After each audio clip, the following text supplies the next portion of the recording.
Hello everyone, good morning. তোমাদের সবাইকে জানাই নতুন একটা ব্লগে স্বাগত। আজ সানডেতে আমি কি করি সেটাই তোমাদের দেখাবো। আমি তো রেডি, সাথে আমার সিম্বাও রেডি। তো সিম্বাকে নিয়ে এখন আমি বেরিয়ে পড়বো ওদলাবাড়ির পথে। সকাল সকাল আমি আর সিম্বা দুজনে বেরিয়ে পড়লাম। হ্যাঁ, আর এটাই আমার গ্রাম, আমার ভালোবাসার গ্রাম গাজলডোবা। আর এটাই হলো আমাদের গাজলডোবা হাই স্কুল। আমি এই স্কুলেই পড়াশোনা করেছি।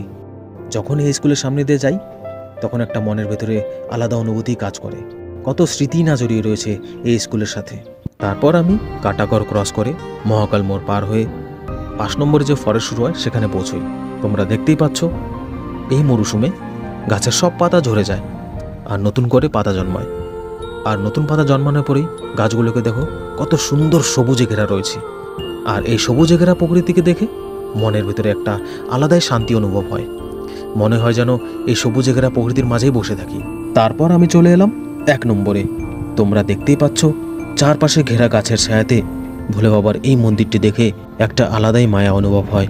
তারপর বাবুজত ক্রস করে আমি বাগান মোড়ের দিকে যাচ্ছি। তোমরা দেখতেই পাচ্ছ আমি এক হাত দিয়ে বাইক চালাচ্ছি আর ব্লগিং করছি। তবে আমি সব দিকে ভালো করে দেখেই বাইক চালাচ্ছি আর ব্লগিং করছি। আর এটাই হলো বাগান মোড়। তারপর আমি চলে এলাম ওদলাবাড়ি। আজ সানডে, তোমরা সবাই জানো সানডেতে ওদলাবাড়িতে সাপ্তাহিক হাট বসে। ওদলাবাড়ির ব্যাপারে একটা কথা বলতেই হয়, ওদলাবাড়ির প্রতি ভালোবাসা, আমার টান, আমার মায়া সবসময় থাকবে। আমার প্রাণের শহর ওদলাবাড়ি, তোমায় ভালোবাসি। তারপর আমি আমার ডেস্টিনেশন, আমার রাজত্বে পৌঁছে গেলাম। আর হ্যাঁ, এটাই হলো আমাদের ক্লাস, এ ইউনিট ডান্স স্কুল। ক্লাসে পৌঁছে দেখি আমার সব বাচ্চারা চলে এসেছে। ডান্স করার আগে ওয়ার্ম আপ করা অনেকটা জরুরি। ওয়ার্ম আপ করলে শরীরে ব্লাড সার্কুলেশন বেড়ে যায় আর শরীরের যে মাসলগুলো থাকে সেগুলো ঢিলে হয়ে যায়। তখন ডান্স করতে সুবিধা হয় আর শরীরে আঘাত লাগার চান্সেসও কম থাকে। একজন ডান্সারের নিজের বডিকে ফ্লেক্সিবল রাখা অনেক ইম্পর্টেন্ট। তাই ডান্স করার আগে ওয়ার্ম আপ করে নেওয়াই ভালো। তাই আমি আমার বাচ্চাদের ওয়ার্ম আপ করিয়ে নিচ্ছি। আমি চাই আমার বাচ্চারা অনেক পরিশ্রম করুক, অনেক উপরে উঠুক, অনেক নাম করুক। এটাই চাই।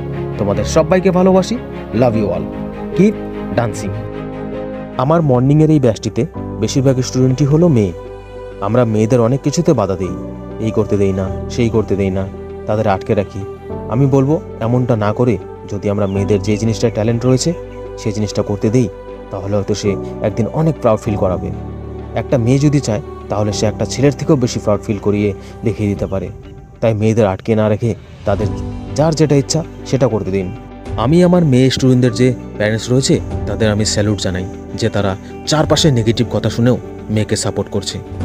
আমরা যে সমস্ত জায়গায় থাকি বেশিরভাগ লোকেরই একই ভাবনা, মেয়েদেরকে ডান্স কেন শেখাচ্ছ, ডান্স শেখালে খারাপ হয়ে যাবে, একটু শর্ট ড্রেস পরে স্টেজে ডান্স করলে খারাপ হয়ে যাবে, হিপহপ শিখলে খারাপ হয়ে যাবে, এইসব চিন্তা ভাবনা।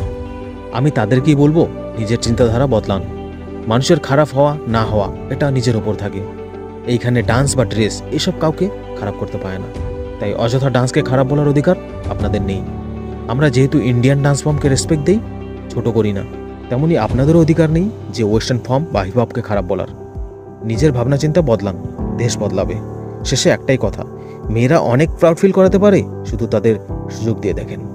তারপর আমি বাচ্চাদের কিছু পাওয়ার মুভ শেখাচ্ছিলাম, দেখছিলাম এরা পাওয়ার মুভস কেমন করে। 6 7 8 1 2 3 4 leg 1 2 down up 5 6 7 8 1 2 down up अभी एक साथ 5 6 7 8 1 2 3 4 फिर से 5 6 7 8 1 2 3 4 अब लगेगा 5 6 7 8 1 2 3 4। জুনিয়র ব্যাচের পরে সিনিয়র ব্যাচের ক্লাস শেষ করে সন্ধ্যার দিকে বাড়ি যাওয়ার জন্য রওনা দিই।